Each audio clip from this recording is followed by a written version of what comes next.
அதேமாதிரி ட்ரேடு எல்லா டைமும் நான் எடுக்கலாமா, உங்களுக்கு ஒரு பெரிய கேள்வியாக இதுதான். நான் எல்லா டைமும் உட்காந்து ட்ரேட் எடுக்கலாமா கேட்டால் London session, next New York session, 3 type of session தான் இது. ஏஷியன் செஷன் அப்படின்னா காலையில் 5 மணிலேருந்து மதியானம் 12 மணி இல்லை, மதியானம் 2 மணி வரைக்குமே ஏஷியன் செஷன். ஓகேவா? ஏஷியன் செஷன் மார்க்கெட் அந்த ஓப்பனிங் டைமில் மார்க்கெட் என்ன ஆகும், வேல்யூம் ஹையாக இருக்கும். ஓகேவா? ஏஷியன் செஷனில் இருக்கும். இந்த ஏஷியன் செஷனில் என்னென்ன பேர்ஸ் ஆக்டிவாக இருக்கும் அப்படின்னு பார்த்தீங்கன்னா ஆடு, NEST, JPY நோட்டம் 5 to நைட்டு அதான் 5 மணிலேருந்து 5 மணிக்கெலாம் ட்ரேட் பண்ணவே ஸ்டார்ட் பண்ணுவோம். 5 மணிலேருந்து மதியானம் 2 மணி வரைக்கும் என்னென்ன கரன்சி பேர் ஆக்டிவாக இருக்கும்னா ஆடு, NEST, JPY. ஓகேவா?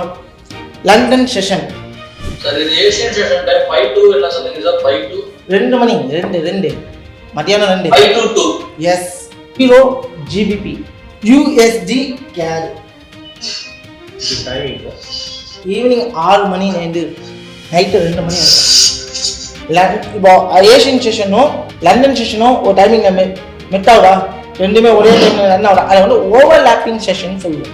இப்போ நம்ம வேல்யூ எப்போ ஹையாக இருக்கும் அப்படின்னு பார்த்தீங்கன்னா நிறைய பேர் என்ன பண்ணுவாங்க அப்படின்னா வேல்யூம் ஹையாக இருக்கிற டைமில் ட்ரேட் பண்ணணும்னு நினைப்பாங்க.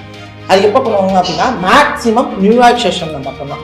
நல்லா புரிஞ்சுக்கிங்க, நம்ம எப்போ ட்ரேட் பண்ணலாம் அப்படின்னா எல்லா டைமும் உட்காந்து ட்ரேட் பண்ணணும். இப்போது நான் இந்த ஜோனை நான் மார்க் பண்ணி வச்சுருக்கேன்ல, ஓகேவா?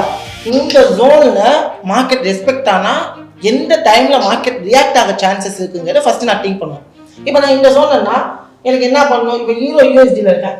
இப்போ யூஎஸ்டி ஸ்ட்ராங்காக ஆகணும்னா மார்க்கெட் என்ன ஆகணும்,